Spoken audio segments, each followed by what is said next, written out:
know about ancestors? Yeah? You know about ancestors? That's true.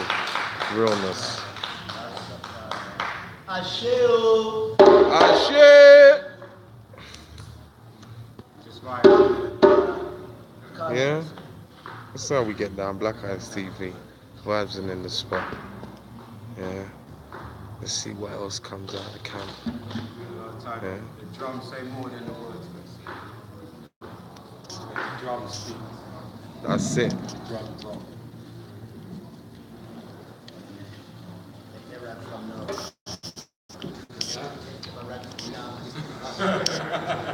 That's all.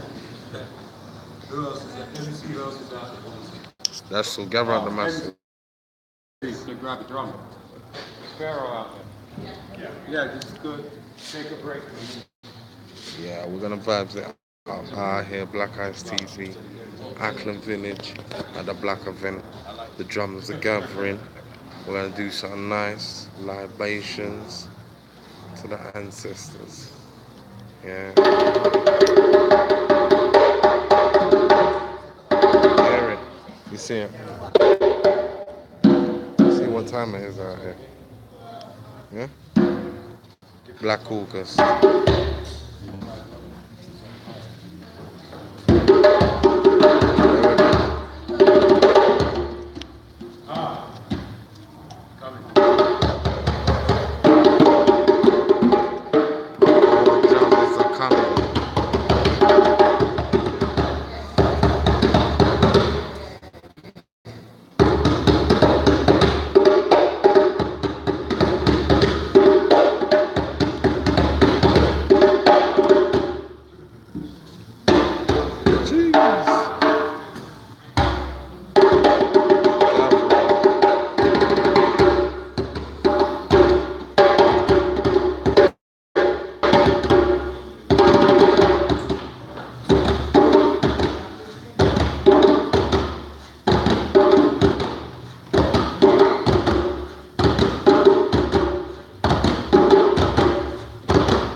Yes, gather. Make sure us are join.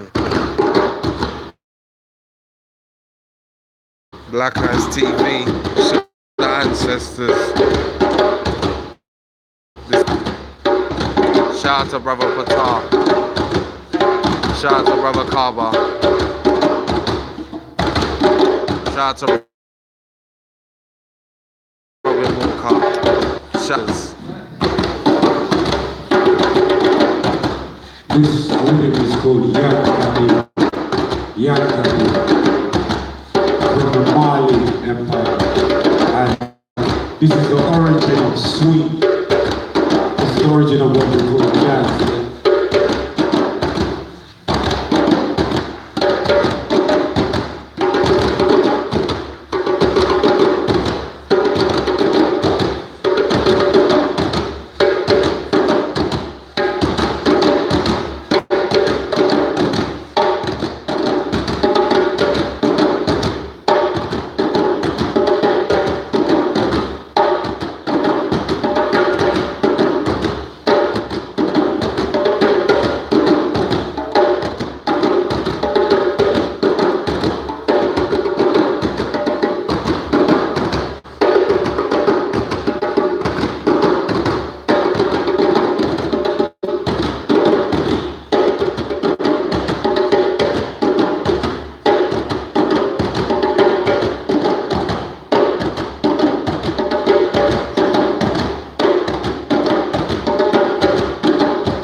about people. And Sheo. I say, Yes, give thanks. Kissy brother Basil Dawes. Welcome, brother. Yes, sir.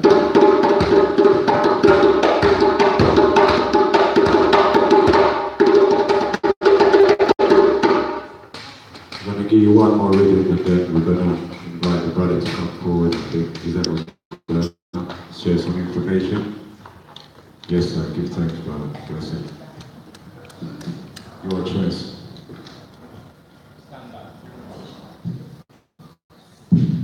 Actually, you know what? Haiti, until we just did about IET, they showed a documentary about IET and the freedom really we needed. that's all.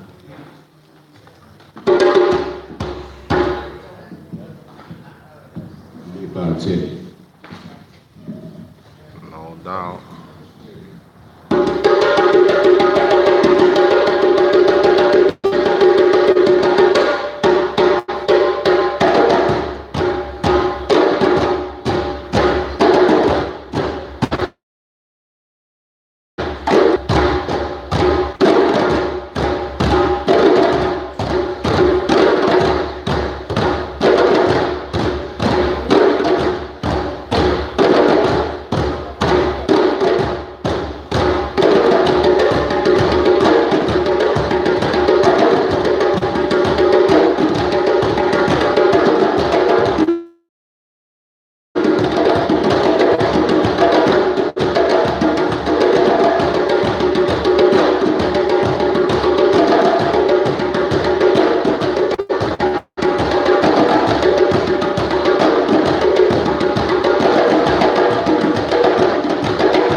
Sheo, yeah, hear that, right? That's a warrior rhythm there. Yeah. Trust me.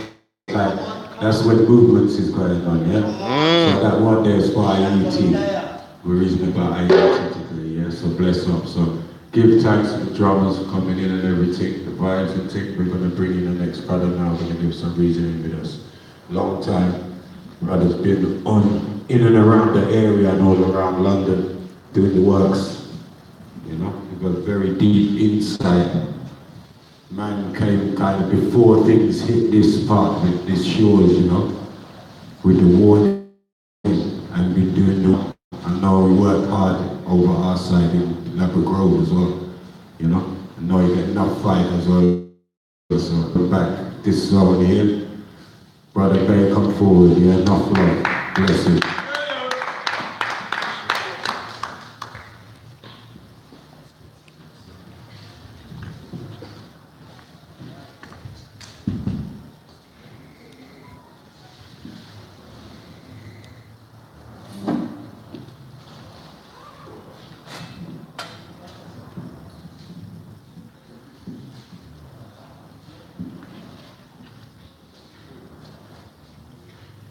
Greetings, family. Everybody okay? Well, Terry asked me to come down today. We was having a big family event to make sure I passed through this evening to just vibe and, you know, see what was going on. But family got a bit sun drunk. You know, we don't get much sun this side of the planet. So when the sun come out, people take a little too much in and they get a bit, you know, laid back with it. But I understand that it takes a village to raise a child, right? And when you look at the present state of our children, what does that say about the village? I'm just asking the question. What does it say about village? And the adults are the men and women who keep the village. This harmony rages on. Would you agree? Yes. With gangs. And a lot of people know that part of the word, but some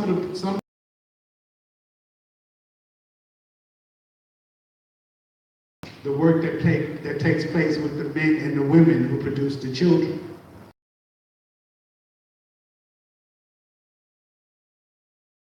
Ultimately has the greatest position to shape what those children come. That's if they fully take on the responsibility of what it means to be mother and father. And before mother and father, man and woman. And you know, right here on this portrait, the sister has in her wrap the word "stop the Mangamizi." And I believe that one of the fundamental things about the Mangamizi was the attack on culture. And when you attack culture, you have to attack the man and the woman. You have to bring disunity and disarray and dysfunction between the man and the woman. Why? Because they maintain the culture. The women teach it, the men protect it. But if you don't want it to be protected, you have to take the man out. If you don't want it to be taught, you have to shut the woman down. And as you think about the Mangamizi, how many men was taken out? How many women was shut down? And when you think about that going forward, eventually it got to the point they weren't importing any more so-called slaves from Africa. They were creating them. They were. Now, if you take someone from a motherland to a foreign land, at least they have some memory of where they come from. But if you're born in a foreign land with no connection to your motherland, then your whole perception of reality is shaped by those who brought in, who bred your mother and father like animals. Do you get what I'm saying? Speak. So when I'm between the gangs in Los Angeles, the gangs in South Africa, the gangs in New York, the gangs in Jamaica, the gangs here, the gangs in France, the gangs in Germany, and I hear what the talk is all about. What I hear are people who have lost their culture. And if you have lost your culture, then you definitely got into a state in which the man and the woman are no longer in harmony, and the universe is in disarray. So for me, when you talk about it takes a village to raise a child, and I look at the present state of our children, not all of them, but enough of them, and even for the ones who are doing all right, what have we taught them? To sustain, uphold, and protect the very system that's destroying them. So even though it looks as if they're free from the virus, they're not free from the psychological damage and the remote control of serving their masters still in their professional jobs as they go forth, having been told to go to college, having been told to go to school and do well at your GCSEs and all of those things, to come out and maintain and sustain the very system that abuses them. Think about that. I don't think Marcus Garvey, I don't think Winnie Mandela, I don't think even Martin Luther King, who eventually came to his senses and said that he feared he had integrated his people into a burning house, wanted us to fall down so far that we forget who we are and where we're meant to be going. However, there's no reason to feel dismayed. There's no reason to feel as if we've lost, because we're still here. We're still talking. We still know what we're fighting against. We're still fighting to bring it together. And what I'm here to say today is that if it takes a village to raise a child and the village is in disarray, we must bring harmony again between the man and the woman. So we got various different programs for our young people, various different programs to support young people that want to do well in academics, young people who kind of lost their way and got caught up in some kind of behavior out on the road. We got all kinds of programs to support those mothers who are raising those children, those young men on their own, those fathers who are looking after their children on their own. We got all of those things going on. But there's very few programs that are dealing with what happens before you get to that point. A lot of people ask, well, how do you get into a relationship and avoid getting a divorce? The thing is you got to build it right from the start. And then if you get into one and you're already there, you got to be prepared to rip out what don't work and assemble what does.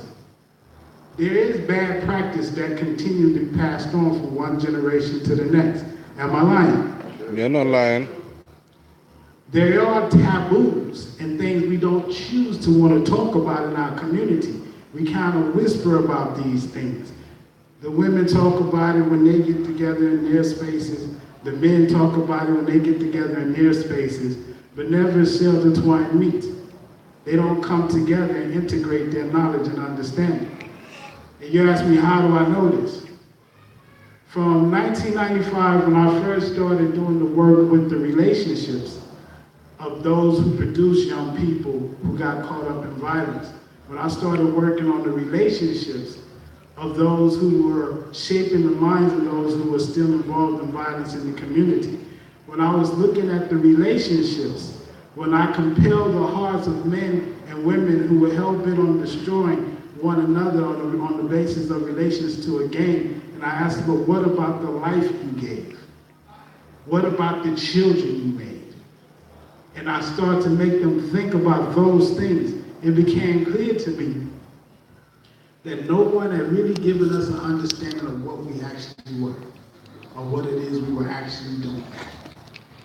See, in school they teach us about the biology, but they don't teach us about the cultural responsibility. They don't teach us about cultural retention. That's because they don't want our culture to survive.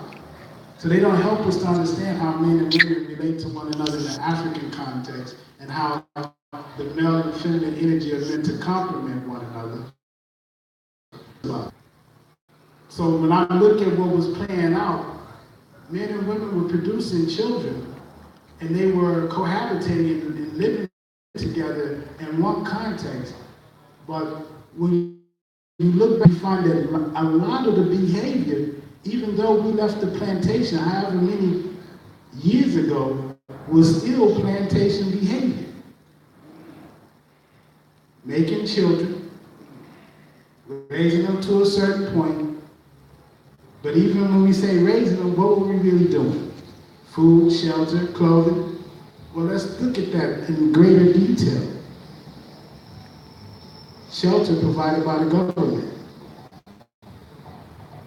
Money for food and clothing, most of the times provided by the government. The education, provided by the government. So who's children? The government. Who was raising the children on the plantation? The master. No real control over our paradigm and how we shape the minds of our young people and how they relate to one another. Now, how do I know this? I am not an expert on gangs. I'm a specialist on the condition of my people. What is a specialist? A person who spends tireless hours studying, dissecting, applying theories and practices to find solutions to a problem. So in doing this, what have I stumbled across? I got a group of women, I got a group of men, and we've all come together to talk about this thing called the black relationship. And I then asked the women a question, and I asked the men a question. Had them separate, and this was the question.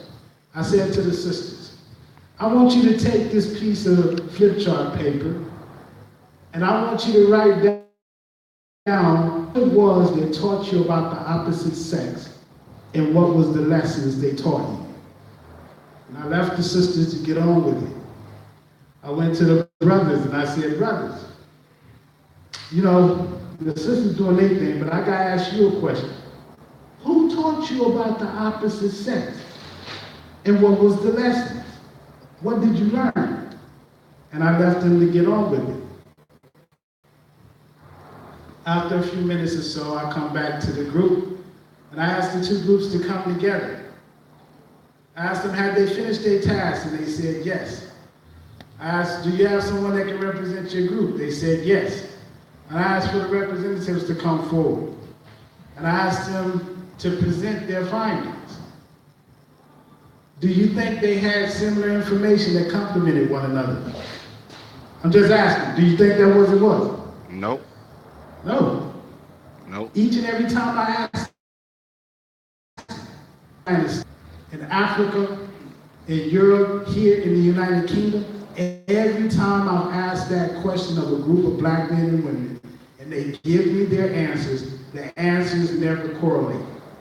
The answers never interlock, which means they're both operating with two separate scripts that don't necessarily complement one another. And you ask yourself, what's wrong with the children? I ask you, what's wrong? That's what I ask you. And then some people say, well, that's funny for you to say. You know, what do you know? Well, I know that when my mother and father was in harmony, my life and my surroundings as a child was balanced. When they fell into disharmony, my life was torn to shreds. And I ended up being involved in gang activity. I ended up almost squandering the intelligence that I was given on the streets. All of this is a result of what went wrong with them. And I just thought for a moment, my parents always told me to study, and I've been studying biology, and I've been studying chemistry, and I was good at science. And what did I find out when I was in college? I found out that there were some fundamental differences about men and women that are never taught. And then I started studying about my history, and I started learning about my culture, and I started learning all the things that they never told me in school. And then I realized, oh my goodness, they done turned us into something we were never meant to be. And I came to the realization that black men and women present themselves as men and women and present themselves a certain way, but oftentimes don't actually know what it is. I know because I didn't know what it meant to be a male. I didn't know what it meant to be black, male, and of African ancestry. Had to go and find it, had to go and learn it. And as I learned that, it made me reassess my relationship with my counterpart. It made me reassess what it was my counterpart was up to and what I was up to, and whether or not we were making the right decisions in order to be able to be productive members of the ancestry, the legacy that our ancestors left behind. Would my ancestors be proud of what I created in terms of my family? Would my ancestors be proud of what it is that me and my family do? And those questions. But I know I don't want to bore you. This stuff may not be that important to you. So let me look at it this way. When I see young people get together and build relationships on wishful thinking, going forth in the world with the image of a 3-bedroom house and a white picket fence and 2.3 children and 3 holidays a year, they're looking at a reality that's been shaped by the environment that they're raised in. But tell me this, has that environment ever been looking out for our good, for our well-being? So if you're looking at that image of what it's supposed to be like, then what does that do to your perception about what things are supposed to be in your relationship? If your relationship was never factored into the environment's grand scheme for how society is going to progress, then what script are you following? And these are the questions that we kept asking. And that's why we got into working on relationships, because we wanted to strengthen the village, because we wanted to have people in the village that were genuine nation builders. We wanted people who understood the responsibility of being a nation builder. We wanted people to understand the responsibility of what it meant to restore what had been taken. We wanted people who understood what it meant to have what they call cultural retention. Or we end up losing ourselves.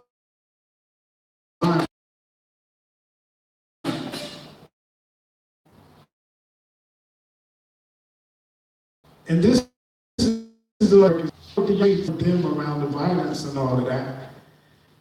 We find ourselves having to have a conversation with the men and the women about, well, what was your motivation for getting together? Oh, he was so handsome. I just love his hair. Man, come on, man, look at her, man. She buff, she bull, she flying up. What's your checklist for how you get together? How do you communicate with one another? How do you determine whether or not what you're doing is actually going to be something constructive and productive in reality? At some point, they have to hit reality. And then when you hit reality, you don't like it. You're ready to now go your separate ways. But what about the children you made? What about the community of people you are a part of? What mayhem are you leaving behind? These are the things that people got to think about. So, men and women are exactly the same. That's what this society tells us. They're exactly the same. They're the same, they're the same, they're the same, they're the same. There is no difference. Not true. I'm going to give you 2 differences that oftentimes show up as arguments. And here's one. The eye, the male eye and the female eye are totally different. When the males look out into the world and when the female looks out into the world and look around at their surroundings, they don't see always the same thing. And that's a scientific fact. Women have more cones and rods in their eyes, which allow them to see more hues of color. Men can't see the same hues of color. Now, you may think this is a pretty basic example, but let me show you how it turns into an argument that then possibly brings about resentment. The wife says to the husband, honey, I want to redecorate this room, but I'm not sure which color to go with. Which one do you think I should go with? Should I go with pink or should I go with salmon? The husband looks at it. Now when he looks at it, he don't see pink and salmon. What does he see? Pink and pink. He see pink. Now the moment he said, oh, it doesn't matter, because as far as he's concerned, he doesn't see any difference. He just sees one color, pink. The wife sometimes may feel, or the partner, long-term partner, girlfriend, the person you date may feel, she say, why are you never taking interest in anything that I'm doing in the house? I just want you to be a part of it. I want you to be a part of me making our home beautiful. You always like so dismissive about things. He said, what you talking about? It's pink. It don't matter. It's just pink. You can choose whichever one you want. But what is that really about? Now understanding the difference. Give you another example. Men and women's ears don't work the same. I know they might look similar. I know they both have eardrums, but they don't work the same. Men's ears are sensitive to the tone of women's voices. And girls' ears are sensitive to the tone of male voices. A man can be talking to a woman and he can be giving positive, what they call constructive feedback. But if the tone of his voice ain't quite right, she can take it as him being aggressive. But he's not being aggressive. He's just talking and giving constructive feedback. You can sit boys in the classroom, and when the female teacher is talking, if the boys are sitting at the back of the classroom, they can't hear her. How many times, brothers, that's here in the room, have you heard a woman say, you're not listening to me? Sisters, how many times you said, he ain't listening? Too many. It's something to do with the way the eardrum is actually made. We don't even know how to properly communicate with one another. And then we go on in life, bustling about, and these things create problems for us. These are just two very basic examples of what I'm talking about. So, when we talk about relationships, we're talking about putting people in a position where they're back in harmony with one another. When you talk about stopping the Mongomese, you're talking about reparations, right? Do you all agree? Yep. Reparations? Yep. Repairing the damage? Yep. Well, I think when we talk about repairing the damage, it's also about repairing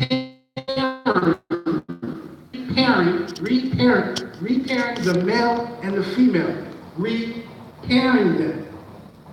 Because during the Mongomese, they was ripped apart. And we've been on separate paths ever since.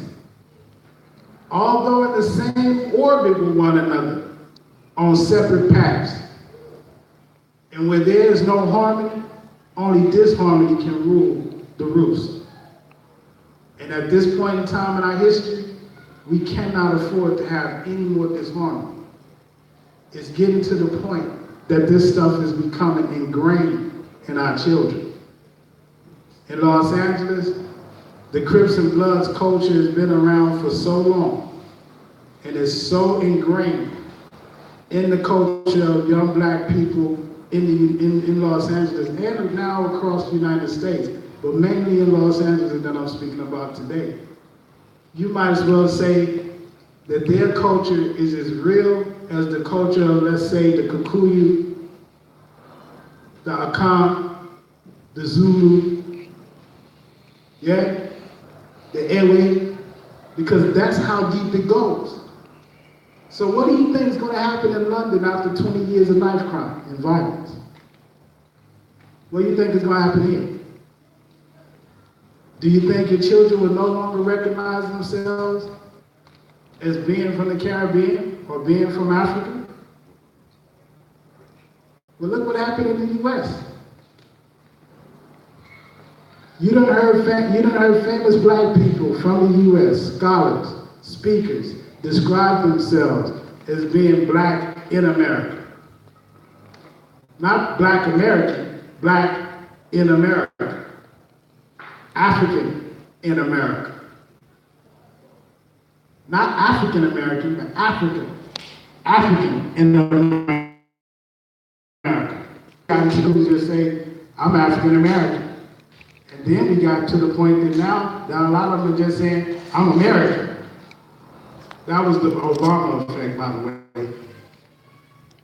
And what's happening in the UK? You're going from West Indian, Caribbean, Jamaican, Nigerian, to black what? British. Black British. What culture you think gonna come with that? What culture is gonna come with that? That's it.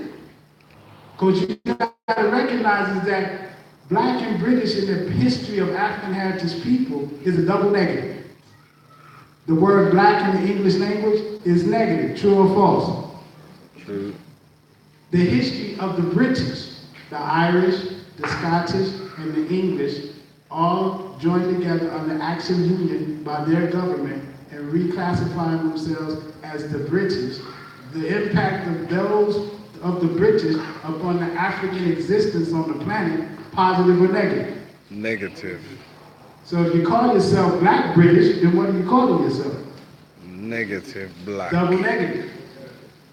And what is the behavior going on in our community? I'm not some genius. I'm just a kid from the projects. I'm a specialist who study and read and pay attention to situations and work hard to find solutions to problems. Not answers, but solutions. And what I'm saying is that our culture has been eroded to the point of nearly no return. If we have any hope of restoring ourselves, we have to re-bring together the man and the woman. Where a man and a woman are in perfect harmony about political things, cultural things, financial things, economic things, in perfect harmony with one another about family, about union, about being African, then there's nothing that they can do to stop us. But as long as we don't have that union, then there's always going to be room for disharmony and destruction. It takes the two of us to hold up our reality, both the male and the female. And with that being said, we're going to be doing a relaunch of a course that we ran right here in Ladbroke Grove. We ran it in Ladbroke Grove from 2002 to 2013. If you never got a chance, I'm sorry. But there are a whole lot of young adults and a few other adults in this area that have come to this course. And the name of the course is Rags to Riches. And it's all about male-female dating and relationships. We were giving people the tools and giving people the skills and the techniques to build their relationships more robustly, more resiliently, more productively and constructive than the generations that have gone past. And I wasn't just talking it, I've been walking it. This year, this November, on November 11th, I know y'all call it, I know in this country they call it the Day of Remembrance, but in my family, that's the day of the wedding between me and my wife. And this November will make 25 years we've been together. That's so. I ain't just talking it, I'm walking it. It's my birthday. Good. That's so. So when people talk about who's giving advice and guidance to individuals, it's not enough just to talk and walking. You got to study it and know what it is that you're doing that works for an environment like the one we're living in. This environment does not promote unity. It promotes disunity. You can disagree with me. All I would say is just make a few observations. Pay attention to what's going on. If you promote individuality being more important than the culture that you come from, then you're telling a person that it's okay to separate from your culture and be something totally different. True or false? True. And the moment they do that, they're no longer a part of a collective, they're an individual. An individual you can make a lot of money off of. Everybody spends money at Christmas time. You see how mad this place go at Christmas? I don't even go out on the road. The spirit just too bad. People driving crazy, trying to get to shops, Black Friday, all this craziness, and people just go mad. Yeah? Can I ask a question? Yeah, you can. Just let me make this one point. Right after Christmas, what is the big money-making period for the economy in Western countries, United States and Britain? What's the next big thing? New Year. Boxing Day? Not the sales on Boxing Day, but you're close. Black Friday. Anybody know? New Year. Black, New Year? Black Friday. Almost. Not quite. It's after the Boxing Day sales, and it goes about week 2, week 3 into January. Is the amount of divorces being filed for. If I get them presents. Because families where people are together and haven't come together in a way that their relationship is solidified, what they tend to try to do is hold it together till Christmas. Have all the family together, have the kids together, everybody happy, whatever, happy families. Then after all of that, then they file their divorces. That's not me saying that. That's the Society for Lawyers in this country. Same thing happens in the U.S. People file for divorces. That's the next big kick of income into the economy. Now the children have not 1 bedroom, but 2. 2. Not 1 television, but not 1 wardrobe, but you see all the money going on to the system now? Now, if it was about holding things together, the family would have more disposable income. But the family's been blown up now, and the money's been sucked into the economy. Is there something about this insidious thing that they call capitalism? But that's another thing. But anyway, my name is Twilight Bay. We're doing the course Rags to Riches. This is all about repairing the black woman and black man for the purpose of restoration of our whole family. And if we cannot come together as men and women and regulate the way we interact with one another, then you can forget regulating your children or regulating the quality of life that you'll have in this environment. Because you can't even regulate yourselves. Thank you. So, yeah. Yes, sir. Good evening. Thank you for coming.